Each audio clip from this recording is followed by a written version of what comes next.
बिहार की सभी सरकारी नौकरियों बीपीएससी, टीआरएस, शिक्षक भर्ती, दरोगा, सिपाही, बीएसएससी, लाइब्रेरियन सहित सभी सरकारी नौकरियों में 90% डोमिसाइल लागू हो, जिसमें सिर्फ और सिर्फ बिहारी अभ्यर्थियों का ही सिलेक्शन हो और 10% सीट ओपन हो। उस 10% सीट पर बिहार के अभ्यर्थी भी और बिहार से बाहर के अभ्यर्थी भी मार्क्स के आधार पर जा सकते हैं। प्राथमिक शिक्षा चूंकि मातृभाषा में देनी होती है, इसलिए प्राथमिक शिक्षा में 100% डोमिसाइल लागू होना चाहिए। जैसा कि कुछ राज्यों में लागू है कि प्रत्यक्ष रूप से डोमिसाइल लागू है, जहां बिहार के अभ्यर्थी फॉर्म नहीं भर सकते। कुछ राज्यों में ऐसा शर्त लगाया गया है कि 5 साल से अगर आप वहां निवास करते हैं तभी फॉर्म भर सकते हैं। उत्तर प्रदेश बीएड का एक फॉर्म आया, उसमें मैक्सिमम अधिकतम 5% ही बाहरी का सिलेक्शन करने का प्रावधान किया गया है। इस तरह से कई राज्यों में डोमिसाइल प्रत्यक्ष रूप से लागू है। कुछ कुछ राज्य में ऐसा है कि मैट्रिक इंटर अगर उसी राज्य से किए हैं, उसी राज्य के बोर्ड से किए हैं, तभी आप फॉर्म भर सकते हैं। कहीं कहीं सीधे तौर पे है कि उस राज्य का निवासी है तभी आप फॉर्म भर सकते हैं, यानी कि यह प्रत्यक्ष रूप से डोमिसाइल बिहार से बाहर कुछ राज्यों में लागू है। और अप्रत्यक्ष रूप से भी डोमिसाइल लागू है, यानी कि उस राज्य की प्रतियोगी परीक्षाओं में अलग से एक पेपर दिया जाता है जिसमें उस राज्य से संबंधित ही प्रश्न पूछे जाते हैं। तो इसी तरह बिहार में भी प्रत्यक्ष डोमिसाइल तो लगाया ही जाए 90% और साथ में अप्रत्यक्ष रूप से भी डोमिसाइल लागू किया जाए, जिसके तहत अलग से एक पेपर दिया जाए जिसमें सिर्फ और सिर्फ बिहार से संबंधित प्रश्न पूछे जाएं।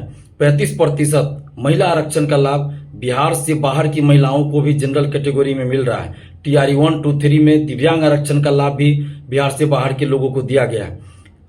आरक्षण का लाभ सिर्फ और सिर्फ बिहार के अभ्यर्थियों को ही मिलना चाहिए। 35% आरक्षण का लाभ सिर्फ और सिर्फ बिहार की बेटियों को ही मिलना चाहिए। और इस साथ ही बिहार की सभी प्रतियोगी परीक्षाओं में डोमिसाइल लागू हो।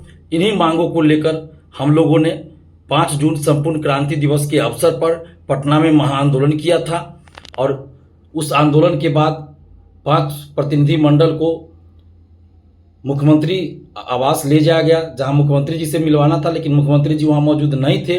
तो मुख्यमंत्री सचिवालय में वहां के एक अधिकारी हैं राजेश परिमल सर, उनसे वार्ता करवाई गई और हम लोगों ने ज्ञापन सौंपा था और ये उम्मीद रखे हैं कि सरकार तक ये बात पहुंचे, नीतीश कुमार जी तक ये बात पहुंचे और डोमिसाइल लागू हो।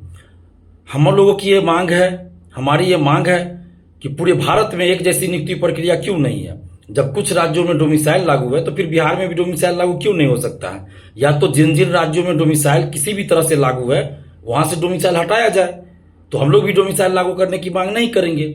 नहीं तो फिर बिहार में भी डोमिसाइल लागू किया जाए। जब एक देश एक चुनाव की बात की जा रही है तो एक देश एक चुनाव जब हो सकता है तो एक देश एक नियुक्ति प्रक्रिया क्यों नहीं हो सकती है। तो इसलिए या तो जहां जहां जो डोमिसाइल लागू है, चाहे प्रत्यक्ष रूप से हो या अप्रत्यक्ष रूप से, जहां जहां डोमिसाइल लागू है वहां से डोमिसाइल हटाया जाए। नहीं तो फिर बिहार में भी डोमिसाइल लागू किया जाए, क्योंकि बिहार में उद्योग धंधा नहीं है, फैक्ट्रियां नहीं है। यहाँ रोजगार का एकमात्र सबसे बड़ा साधन सरकारी नौकरी है और उसमें भी अगर बिहार से बाहर के अधिकतर लोग आ रहे हैं जनरल कैटेगरी में, तो इसे सिर्फ जनरल कैटेगरी नहीं, एससी, ओबीसी और जनरल सभी कैटेगरी के बिहारी अभ्यर्थियों का नुकसान हो रहा है, क्योंकि एससी और ओबीसी कैटेगरी के अभ्यर्थी भी मार्क्स के आधार पर जनरल कैटेगरी में सिलेक्ट होते हैं। तो इस प्रकार कुल मिलाकर पूरे बिहारी अभ्यर्थियों का नुकसान हो रहा है। तो बिहार के अभ्यर्थी क्या यहाँ से ट्रेन भर भर कर सिर्फ मजदूरी करने के लिए बाहर जाते रहेंगे और बाहरी लोग यहाँ आके नौकरी करेंगे? हम बाहरी लोगों का हम लोग विरोध नहीं कर रहे हैं। यहाँ टीआरई 1, 2, 3 इसके अलावा दरोगा, सिपाही, बीपीएससी, सिविल सेवा से हजारों लोग बिहार में नौकरी कर रहे हैं, नियुक्त होकर नौकरी कर रहे हैं। किन्हीं को कोई दिक्कत नहीं हुई है और ना ही कोई दिक्कत होनी चाहिए। पटना में बिहार से बाहर के हजारों स्टूडेंट्स आकर पढ़ाई करते हैं, कहीं कोई दिक्कत नहीं है। रेलवे की तैयारी करने के लिए आते हैं, यहाँ तक कि परीक्षा देने के लिए भी आते हैं। तो यहाँ एक कोचिंग शिक्षक है, पटना के एक कोचिंग शिक्षक, जो कि यहाँ तो रहने का खाने का व्यवस्था फ्री में कर देते हैं। महाराष्ट्र के, मुंबई के अभ्यर्थी लोग आते हैं या बिहार से बाहर के जिन जिन राज्यों से आते हैं उन सब के लिए यहाँ रहने की व्यवस्था हो जाती है, तो कहीं कोई दिक्कत नहीं है। तो इसलिए हम लोग बाहरी का विरोध नहीं कर रहे हैं, क्योंकि हम लोगों के पास रोजगार का एकमात्र साधन सरकारी नौकरी है। बिहार में फैक्ट्रियां नहीं है, इसलिए हम लोग डोमिसाइल लागू करने की मांग कर रहे हैं। और साथ में बिहार से बाहर हम लोगों को रोका जाता है, कुछ ना कुछ शर्त लगाई जाती है, जिसके कारण बिहारी अभ्यर्थी वहां फॉर्म नहीं भर पाते हैं। अगर फॉर्म भी भर दे कहीं तो वहां सिलेक्शन नहीं होने दिया जाता है। तो इसलिए मजबूरी में हम लोग डोमिसाइल की मांग कर रहे हैं। और जिस तरह से टीआर 1, 2, 3 में फर्जीवाड़ा हुआ है, फर्जी आवासीय, फर्जी दिव्यांग सर्टिफिकेट लगाकर बाहरी लोग हजारों की संख्या में सिलेक्ट हुए हैं।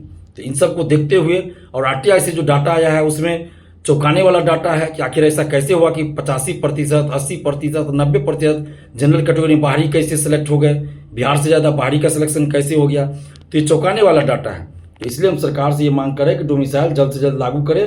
अगर 7 दिन के अंदर डोमिसाइल पे सरकार ने कोई डिसीजन नहीं लिया, कोई फैसला नहीं लिया, तो हम लोग फिर से एक आंदोलन करेंगे। बिहार के हर जिला में जाकर युवाओं को यूनाइट करेंगे, छात्रों को एकजुट करेंगे और हर जिला में आंदोलन करेंगे और फिर पटना में भी हम लोग आंदोलन करेंगे।